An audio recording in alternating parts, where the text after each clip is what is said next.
नमस्कार, स्पोर्ट्स 9 में आप सभी का स्वागत है। मैं हूं शिवेंद्र। आईपीएल 2025 अब लगभग लीग मैचेस के लिहाज से बात की जाए तो अपने आधे पड़ाव पर है।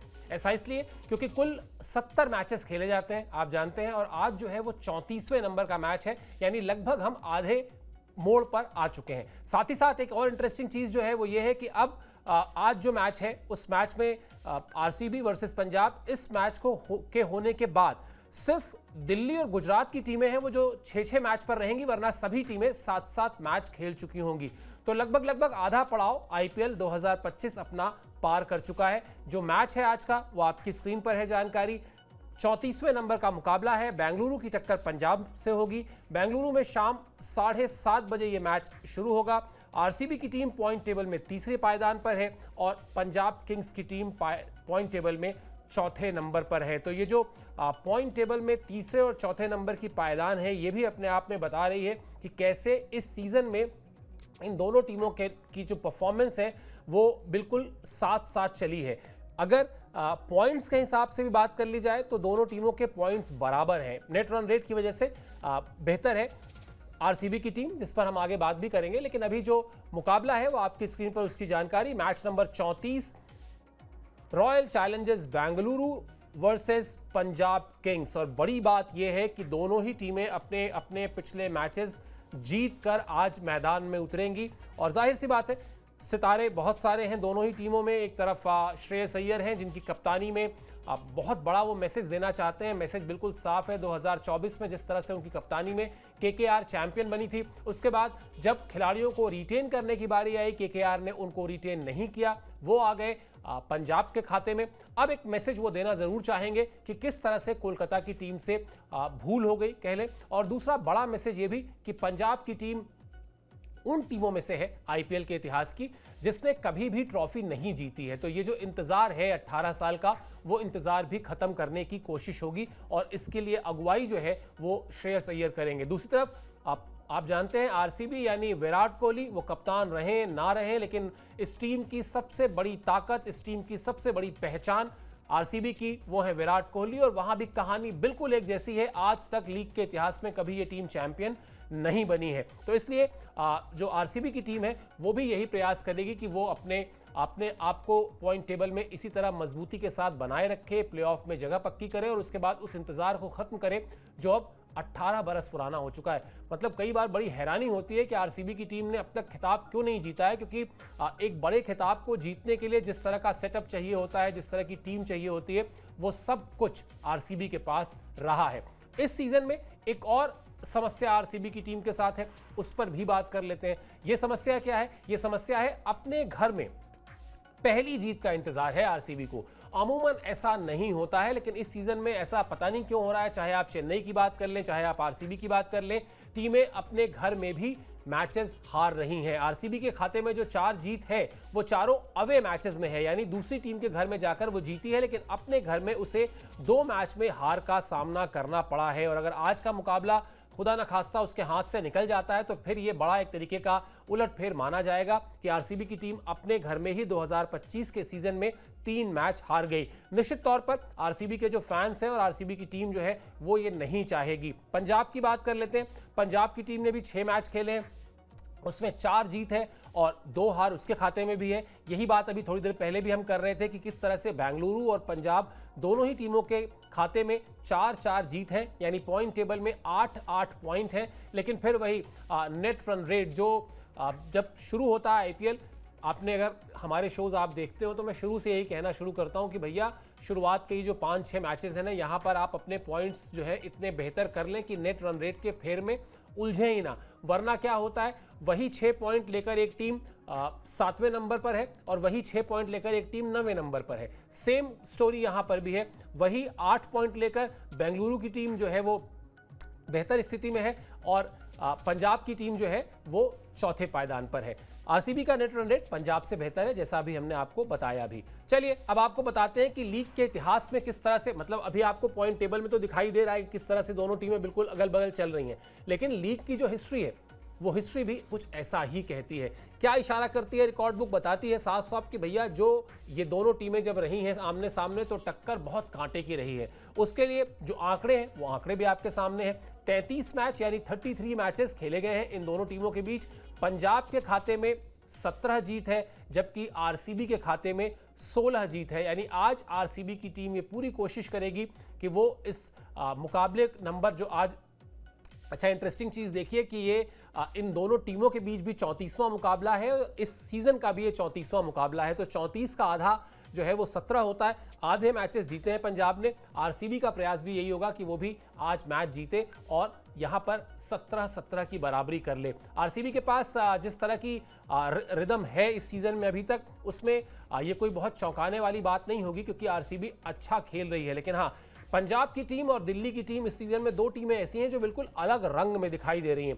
अच्छा गुजरात की टीम ने भी किया है, लेकिन गुजरात की टीम फिर भी एक बार चैंपियन रह चुकी है। डीसी, पंजाब और बेंगलुरु, ये तीन टीमें हैं बड़ी टीमें जिन्होंने अभी तक खिताब नहीं जीता है और तीनों ही टीमों का जो इस सीजन में परफॉर्मेंस है वो बड़ा शानदार रहा है। अभी देखिए मैं आपसे बात कर ही रहा था और अगर आप देखेंगे जीटी जो दूसरे नंबर पर है पॉइंट टेबल में और एलएसजी जो 5वें नंबर पर है पॉइंट टेबल में, इसमें फर्क पता है क्या है? नेट रन रेट का फर्क है। बाकी दूसरे, तीसरे, चौथे, पांचवें यानी ये 4 टीमें ऐसी हैं जो 4 की 4 टीमों के खाते में पॉइंट जो है वो 8 ही हैं, लेकिन कोई टीम जो है वो नेट रन रेट के आधार पर दूसरे नंबर पर है और दूसरी टीम जो है वो 5वें नंबर पर है। इस तरह की कुछ कहानी रहती है नेट रन रेट की। तो बेहतर होता है जब आपके ऊपर बहुत ज़्यादा दबाव ना हो, तभी आप अपने आप को पॉइंट टेबल में इतना मजबूत कर लें, इतना सिक्योर कर लें कि जब बहुत टफ फाइट हो जाए, जब नेट रन रेट पे बात आ जाए, तब तक आप कंफर्टेबल हो चुके हो। और अगर आपके जहन में नॉकआउट मैचेस से पहले कुछ एक्सपेरिमेंट्स करने का विचार है, किसी खिलाड़ी को आप आजमाना चाहते हैं, किसी खिलाड़ी का आप रोल बदलना चाहते हैं,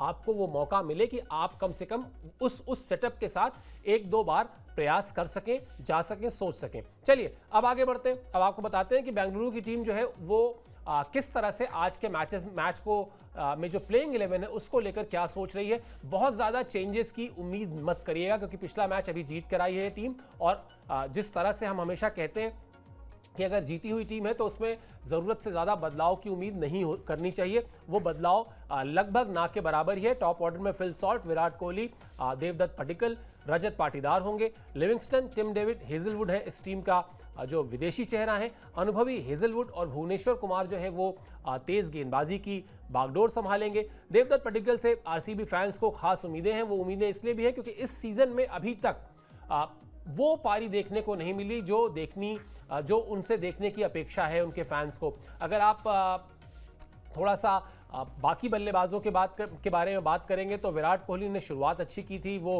पहला ही मैच था जिसमें उन्होंने अर्धशतक लगाया था, उसके बाद वो अच्छी पारी खेल चुके हैं। उसके अलावा रजत पाटीदार अच्छी पारी खेल चुके हैं। फिल सॉल्ट एक मैच में जीत दिला चुके हैं। अब ले देकर अगर कोई, हालांकि पिछले मैच में 40 के आसपास रन बनाए थे देवदत्त पडिक्कल ने, लेकिन वो जो एक 70-80 वाला स्कोर चाहिए होता है, वो जो एक फायरी स्टार्ट चाहिए होता है, अपनी टीम को एक बड़े स्कोर तक ले जाने की जो चाहत होती है, उसमें उनका क्या योगदान रहता है ये देखना अभी बाकी है। तो इसलिए पडिक्कल पर जो है वो खासी निगाहें हैं, खासी उनसे उम्मीदें हैं। बड़े खिलाड़ी हैं, अच्छे खिलाड़ी हैं, इस लीग के फॉर्मेट को समझते हैं और सबसे बड़ी बात T20 के फॉर्मेट को समझते हैं। उनको पता है, ठीक ठाक गेम अवेयरनेस है उनके पास। हाँ, अभी तक उस तरह से क्लिक नहीं किया है उनका बल्ला, उसके लिए इंतजार है। क्या पता इस मैच में आपको वो वापस उस रंगत में आते दिखाई दें जिस रंगत के लिए हम उनको जानते हैं। अगली कहानी पंजाब की, वहां भी बहुत सारी समानताएं चल रही हैं। देखिए पॉइंट टेबल में साथ साथ हैं, रिकॉर्ड बुक में बिल्कुल आसपास हैं। एक टीम 16 मैच, एक टीम 17 मैच जीती है। वैसे ही आज के मैच में भी प्लेइंग 11 को लेकर स्ट्रैटेजी लगभग एक जैसी ही है। वहां पर भी बदलाव की उम्मीद नहीं है बहुत ज़्यादा। प्रियांश और प्रभसिमरन जो है वो पारी की शुरुआत करेंगे।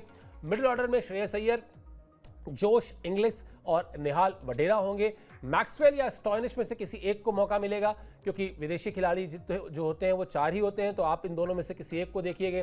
उसके अलावा युजवेंद्र चहल और अर्शदीप सिंह जो है ये, यानी एक तेज गेंदबाजी का स्टार, दूसरा स्पिन का असरदार एकदम स्पिन डालते हैं। ये दोनों ही खिलाड़ी अपने टीम के बॉलिंग डिपार्टमेंट को संभालेंगे। तो यहाँ पर भी प्लेइंग 11 लगभग सेट है। यहाँ पर भी टीम पिछला मैच जीत कर आई है। जो आरसीबी की कहानी है वही कहानी पंजाब की भी है क्योंकि दोनों टीमें पिछला मैच जीती हुई हैं, तो इसलिए बदलाव जो हम बार बार कह रहे हैं उसकी उम्मीद कम हो जाती है। और जो थोड़े बहुत बदलाव होते भी हैं वो इक्वेशन सेट करने के लिए होते हैं कि हाँ 4 फॉरेन प्लेयर्स खिला सकते हैं, तो 4 फॉरेन प्लेयर्स में से किसको आप एक प्लेयर को बाहर करके दूसरे को ले आते हैं। इम्पैक्ट खिलाड़ी के नियम से भी आपको थोड़ी बहुत मतलब लिबर्टी मिल जाती है जहां पर आप इस तरह के प्रयोग कर सकते हैं। तो हेयर एंड देयर छोटा मोटा कोई चेंजेस हो तो हो, वरना दोनों ही टीमें आरसीबी और पंजाब चेंजेस के मूड में बहरहाल दिख नहीं रही हैं, खासतौर पे पिछले मैच में जीत हासिल करने के बाद। चिन्नास्वामी की विकेट की बात कर लेते हैं। चिन्नास्वामी का विकेट क्या कह रहा है?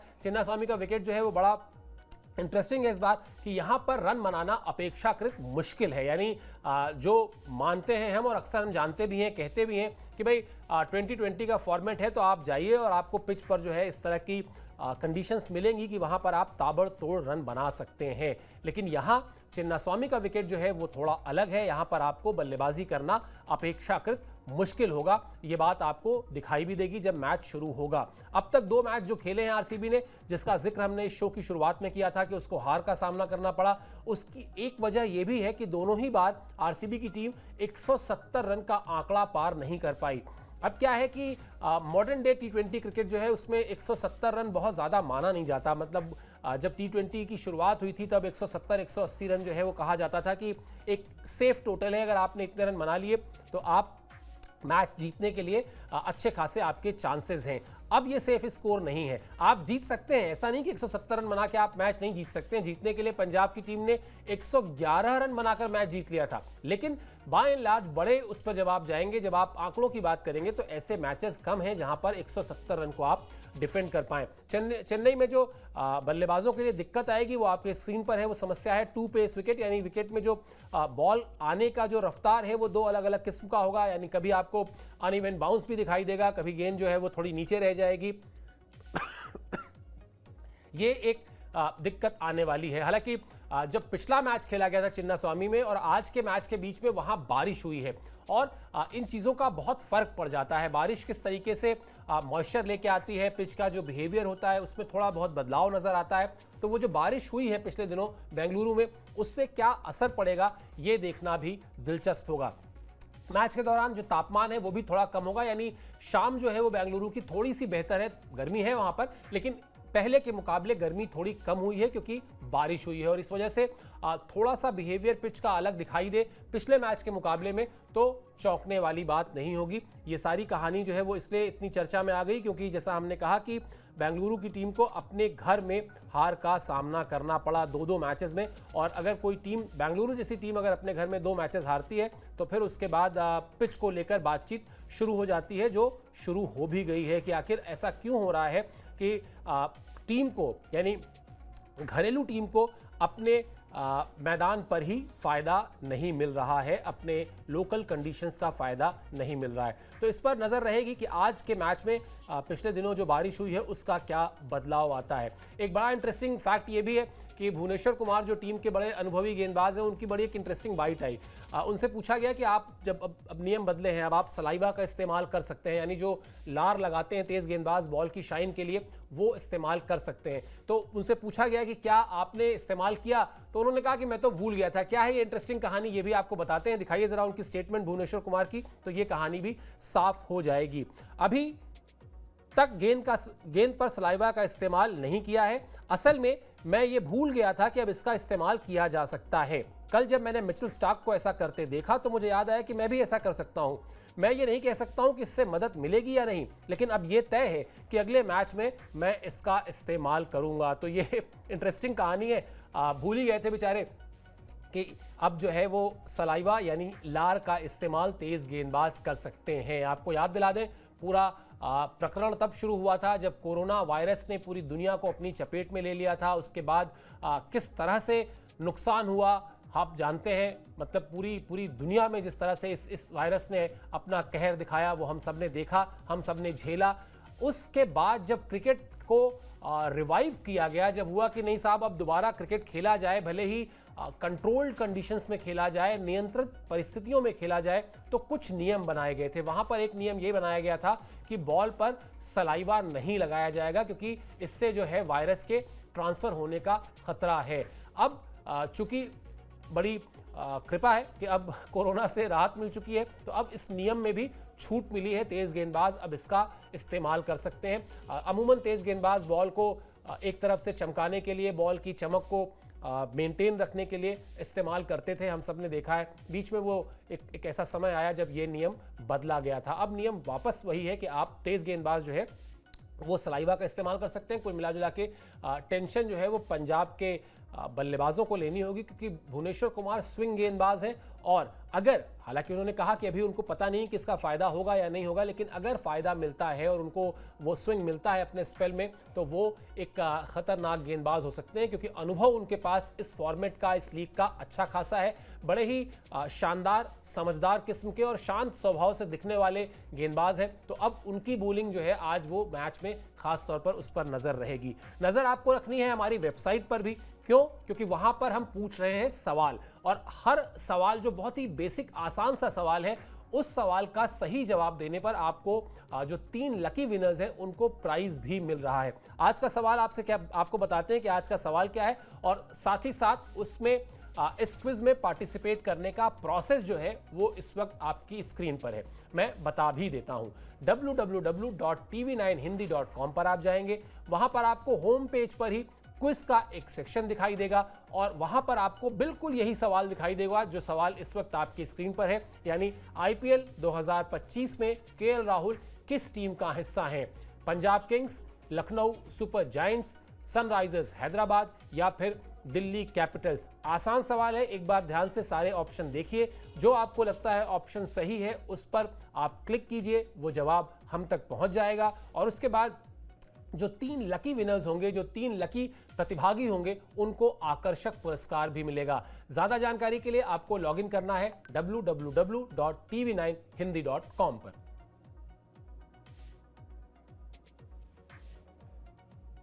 अब बात करते हैं बीती रात के मैच की।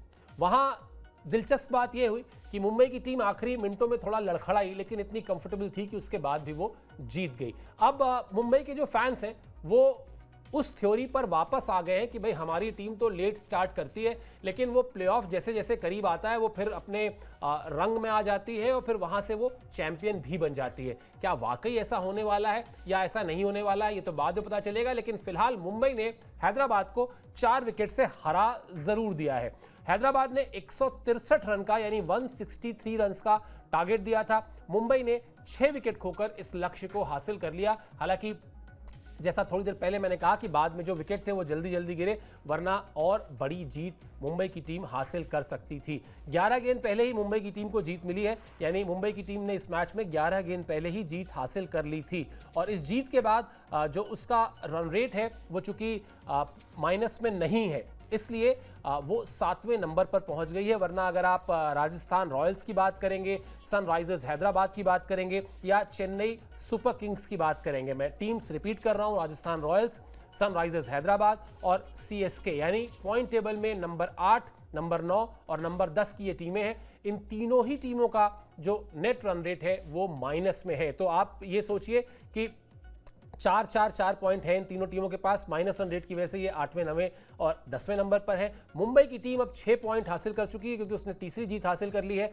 और 6 पॉइंट हासिल करके वो आ गई है 7वें पायदान पर। ये एक दिलचस्प कहानी है इस मैच की, और इसीलिए मुंबई के फैंस का जो जिक्र हमने किया वो आपने अभी सुना। अब आते हैं हैदराबाद की बात करते हैं। वहां कहानी जो है वो फंसी हुई है सलामी बल्लेबाजों के खेलने के अंदाज पर। अगर वहां पर आपको ट्रेविस हेड और अभिषेक शर्मा एक फायरी, एक तूफानी शुरुआत दे देते हैं तो बहुत अच्छा है, नहीं तो फिर वहां पे टीम फंस रही है। कल मुंबई के खिलाफ तो दिक्कत यह हुई कि अगर आप देखेंगे 7.3 ओवर में 59 रन पर, यानी 59 रन बन गए थे और तब जाकर पहला विकेट गिरा था। आराम से हैदराबाद की टीम को 200 के आसपास पहुंचना चाहिए था, लेकिन फिर क्या हुआ? फिर हुआ ये कि मध्य क्रम में बल्लेबाजों ने धीमी गति से रन बनाए। देखिए आपके सामने हैं आंकड़े, नीतीश ने 21 गेंद पर 19 रन बनाए और हेनरिक क्लासन ने 28 गेंद पर 37 रन बनाए। अब ये 28 गेंद पे 37 रन शायद वनडे फॉर्मेट के लिए तो ठीक हो सकता है, क्योंकि वहां पर 120 के आसपास की स्ट्राइक रेट है, लेकिन T20 फॉर्मेट में ये स्ट्राइक रेट चलती नहीं है। वहां पर तो कहानी चाहिए साहब, 150 रन, कम से 150 की स्ट्राइक रेट हो कम से कम, तब जाकर आपकी जो पारी है उसका मैच पर असर दिखाई देता है, तब आपकी पारी का मैच के नतीजे पर इम्पैक्ट दिखाई देता है। वरना 120 125 की स्ट्राइक रेट अब T20 फॉर्मेट में थोड़ा ओल्ड थॉट मानी जाती है, थोड़ी आउटडेटेड मानी जाती है। यहाँ पर अगर आपको अपनी बेशक छोटी पारी हो, आपकी 35 रन 30 रन की पारी हो, लेकिन अगर वो पारी 150 160 170 की स्ट्राइक रेट से बनाई गई है तो उस पारी का मैच के नतीजे पर आपको बिल्कुल असर दिखाई देगा। बल्कि 120 125 की स्ट्राइक रेट से आपने 80 रन बना लिए, तब भी हो सकता है आपकी टीम जो है वो हारने वाली टीम हो, क्योंकि यहां पर सबसे ज्यादा मैटर ही यही करता है कि रनों की रफ्तार क्या थी। तो कल हैदराबाद की जो कमी रही सबसे बड़ी जो दिखाई देती है वो यही कि मिडिल ओवर्स में दोनों बातें आप कह लें कि मुंबई ने बहुत शानदार गेंदबाजी की, या आप कह लें कि हैदराबाद के बल्लेबाज उस तरह से हाथ खोल ही नहीं पाए। मुंबई की गेंदबाजी पर भी बात करते हैं, जिसका जिक्र भी हमने किया, किस तरह से वहां किफायती गेंदबाजी हुई, ये भी हम आपको दिखाते हैं कि आखिर हैदराबाद की टीम फंस क्यों गई। मिडिल ओवर्स में जो गेंदबाजी हुई है वो कमाल की हुई है। विल जैक्स ने शानदार गेंदबाजी की मुंबई के लिए, 3 ओवर में सिर्फ 14 रन दिए उन्होंने। अब T20 में ये आंकड़े हैरान करने वाले हैं कि आप 3 ओवर में जहां मतलब एक मैच में 50-50 60-60 रन जा रहे हैं 4 ओवर के स्पेल में गेंदबाजों के, वहां एक गेंदबाज ने 3 ओवर में सिर्फ 14 रन दिए। बुमराह का तो क्या ही कहना है, 4 ओवर किए 21 रन दिए सिर्फ और 1 विकेट भी लिया। ट्रेंट बोल्ट भी सेम पेज पर दिखाई दिए, 4 ओवर में 29 रन दिए और 1 विकेट लिया। अब होता क्या है कि जब आपके सामने इस तरह के वर्ल्ड क्लास गेंदबाज हो, जहां पर ट्रेंट बोल्ट हो, जहां पर आपके सामने जसप्रीत बुमराह हो, तो अमूमन विरोधी टीम के जो बल्लेबाज होते हैं वो ये रणनीति अपनाते हैं कि भाई हम ऐसा करेंगे कि एक पर्टिकुलर गेंदबाज के खिलाफ जो है वो थोड़ा डिफेंसिव रहेंगे, लेकिन जब दूसरा गेंदबाज आएगा तो उस पर अटैक करेंगे। यहां तो कहानी उल्टी थी, यहां आप अटैक करेंगे किस पे, यहां तो जसप्रीत बुमराह है, 4 ओवर में 21 रन आपके सामने, उनके स्टैट्स हैं इकोनॉमी 5.25 की, यानी प्रति ओवर सिर्फ 5.25 रन दिए जसप्रीत बुमराह ने। विकेट का कोटा जो है वहां पर आपको सिर्फ 1 पॉइंट दिखाई दे रहा है, लेकिन जिस तरह की गेंदबाजी हुई है, ये विल जैक्स इन्होंने 3 ओवर में 14 रन देकर 2 विकेट लिए, यानी 4.66 की इकोनॉमी। 1 ओवर में 5 रन तक भी नहीं खर्चे, और शायद यही जो 4-4 8 और 3 11 ओवर थे जो मुंबई की टीम की तरफ से फेंके गए, उस 11 ओवर में सिर्फ और सिर्फ 64 रन बने हैं। अगर आप देखेंगे ये कमाल जो है वो रहा मुंबई के गेंदबाजों का। 4 ओवर में 42 रन जरूर दिए हार्दिक पांड्या ने, लेकिन वहां पर जो भरपाई थी वो जसप्रीत बुमराह, विल जैक्स और ट्रेंट बोल्ट ने की, जिन्होंने कुल मिलाकर 11 ओवर फेंके और सिर्फ 64 रन दिए उन 11 ओवर्स में। तो ये फिर वही वाली बात कि अब आप दोनों चीजें कह लें कि या तो गेंदबाजी बहुत ही शानदार हुई, और या फिर हैदराबाद के बल्लेबाज इस बात का फैसला ही नहीं कर पाए कि किस गेंदबाज के खिलाफ उनको आक्रामक होना है और किसके खिलाफ रक्षात्मक रहना है। वो रक्षात्मक ही रहने की थ्योरी जो है वो हावी हो गई, और यही वजह है कि 11 ओवर में सिर्फ 64 रन बना पाई ये तीनों गेंदबाजों ने, यानी विल जैक्स, ट्रेंट बोल्ट और जसप्रीत बुमराह ने शानदार अद्भुत गेंदबाजी की। T20 में मतलब 5 रन और 5.25 रन का जो इकोनॉमी होता है, उसके लिए आप जितनी तारीफ करना चाहें वो करें, वो कम ही है। क्या कहा विल जैक्स ने, क्योंकि उनको प्लेयर ऑफ द मैच मिला है। 3 ओवर जिनका हम जिक्र लगातार कर रहे हैं, 3 ओवर में सिर्फ 14 रन। क्या कहा उन्होंने आपकी स्क्रीन पर, मेरे लिए और मेरी टीम के लिए टूर्नामेंट की शुरुआत धीमी रही थी, अच्छी नहीं रही थी, मुझे इस बात से बहुत झुंझलाहट हो रही थी, लेकिन अब लय मिल गई है। मैच की शुरुआत अच्छी नहीं थी, मुझसे कैच छूटा जो नहीं छूटना चाहिए था, मुझसे गेंद तक पहुंचने में देरी हुई, नई फ्रेंचाइजी के साथ जुड़ने और तालमेल बिठाने में थोड़ा वक्त लगता है। अब सब कुछ ठीक है। मुंबई शानदार टीम है, कई बड़े खिलाड़ी इस टीम का हिस्सा हैं, उनसे बहुत कुछ सीखा जा सकता है, इसका फायदा उठाने की कोशिश करूंगा। ये विल जैक्स हैं जिन्होंने बल्लेबाजी में भी अच्छा योगदान दिया, उसके अलावा गेंदबाजी में तो उन्होंने कमाल ही किया। 3 ओवर में 14 रन देकर 2 विकेट। तो उनका ये कहना है कि मुंबई की टीम जो है वो उस तरह की शुरुआत टीम को नहीं मिली थी। फैक्ट है, वो तो हमने देखा भी कि किस तरह से उनकी टीम को शुरुआत उस तरह से नहीं मिली थी, लेकिन उसके बाद टीम जो है वो अब 3 मैच जीत चुकी है और अभी तक उसने 7 जो है वो मैचेस खेले हैं। तो अभी मुंबई की टीम के पास 7 मैचेस और हैं। उन 7 में से अगर वो 5 मैच भी जीत जाती है तो फिर वो प्लेऑफ के लिए बिल्कुल आप कह सकते हैं कि एक मजबूत दावेदार होगी, क्योंकि तब उसके खाते में 5 और 3 8 जीते होंगी, यानी 16 पॉइंट, जो कहते हैं कि बेंचमार्क जैसा है, अगर आप 16 पॉइंट पा जाते हैं तो आप पहुंच जाते हैं, वहां तक पहुंच सकती है टीम। अब आते हैं, बात कर लेते हैं मुंबई की टीम की जीत में किस तरह से सभी बल्लेबाजों ने योगदान दिया। मतलब इसको आप दोनों तरह से देख सकते हैं। एक तो देखिए कि भाई जब सभी बल्लेबाजों को शुरुआत मिली तो उनको मैच फिनिश करना चाहिए था, उनको किसी दूसरे पर छोड़कर नहीं जाना चाहिए था। लेकिन अगर आप दूसरी तरह से देखें तो शायद ये भी कह सकते हैं कि हाँ, कोई एक खिलाड़ी पूरी जिम्मेदारी ले, इसकी बजाय वो जिम्मेदारी बढ़ गई और थोड़ा मुश्किल विकेट था जो देख के समझ में भी आ रहा है। वहां पर सबने थोड़ा थोड़ा योगदान दिया और आसान जीत रही मुंबई के लिए। मतलब अंत में जो 2 विकेट जल्दी गिरे, वरना वो 2 विकेट अगर नहीं गिरे होते तो ये जीत और हार का अंतर और बड़ा होता। मुंबई की जीत में सभी बल्लेबाजों का योगदान रहा। रेयान रिकल्टन ने 31, रोहित शर्मा ने 26 रन बनाए, विल जैक्स ने 26 गेंद पर अहम 36 रन बनाए, जिनका अभी हम जिक्र कर रहे थे, जिन्होंने गेंदबाजी में भी कमाल किया। उसके अलावा सूर्य कुमार यादव 26, तिलक वर्मा 21, हार्दिक पांड्या भी 21 रन का योगदान उन्होंने भी दिया। जल्दी विकेट गिरने की वजह से वो जीत हार का अंतर थोड़ा छोटा लग रहा है, वरना वो अंतर थोड़ा और बड़ा नजर आता। चलिए अब बात करते हैं कप्तान साहब की मुंबई इंडियंस के, क्योंकि तीसरी जीत मिली है और अब ये जीत इसलिए बहुत इंपॉर्टेंट है क्योंकि हमने जो इक्वेशन आपको बताया कि आपको 14 मैच खेलने, 14 मैचेस में से 7 मैच खेलने के बाद मुंबई के खाते में 3 जीत है। अब अगले जो 7 मैचेस हैं वहां पर अगर आप 5 मैच जीत लेते हैं तो 5 और 3 8 आप ऑलमोस्ट कंफर्म हो जाएंगे प्लेऑफ खेलने के लिए, क्योंकि तब आपके पास 16 पॉइंट्स होंगे। तो अब वो थोड़ा सा ब्रीदिंग स्पेस मिला है इस मैच को जीत लेने से, वरना अगर ये मैच आप नहीं जीतते तब स्थिति बहुत कठिन हो जाती, क्योंकि तब फिर आपको अगले 7 मैचेस जो बचे हैं वहां पर 6 मैचेस जीतने होते हैं, यानी आपके पास गुंजाइश नहीं होती। अगर गलती होती तो फिर आपको खाली हाथ घर लौटना पड़ता। अब आपके पास थोड़ा सा ब्रीदिंग स्पेस है। टीम अभी भी टॉप 4 में नहीं है पॉइंट टेबल में, लेकिन थोड़ी सी राहत की सांस ले रहे होंगे कप्तान साहब। इसलिए जो उन्होंने कहा वो भी आपको दिखाते हैं। उन्होंने कहा कि हमने अपनी बेसिक बातों पर ध्यान रखा, शानदार गेंदबाजी हुई, शुरुआती ओवरों में गेंद थोड़ा रुक कर आ रही थी। इस बात को समझने के बाद हम गेंद की रफ्तार में बदलाव करते रहे। हमने यॉर्कर गेंदों का अच्छा इस्तेमाल किया।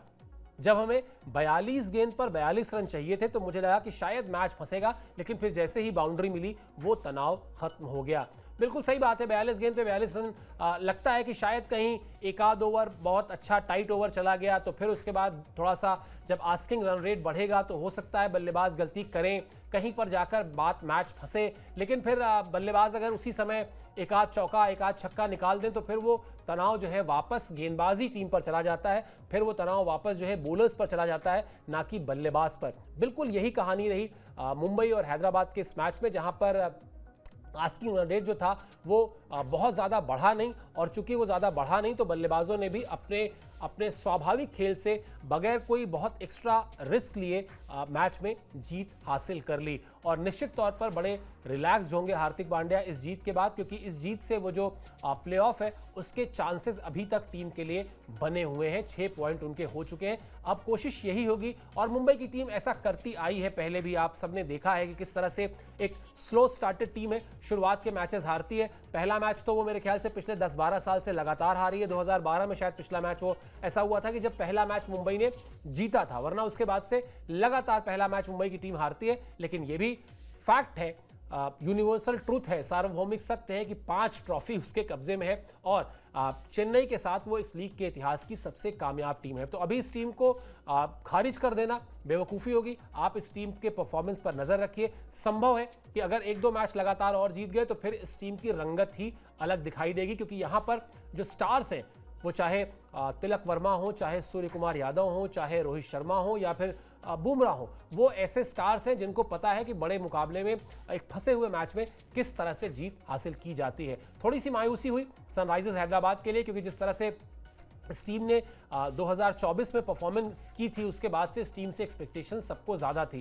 पैट कमिंस क्या कह रहे हैं इस हार के बाद वो भी आपको बताते हैं, क्योंकि कहीं ना कहीं इस लीग के इकलौते खिलाड़ी हैं विदेशी जो टीम की कमान संभाल रहे हैं, लेकिन उनको जो है वो मायूसी हाथ आई। पैट कमिंस ने कहा कि यहाँ का विकेट मुश्किल था, 160 रन कम पड़े, ये एक पेचीदा विकेट था।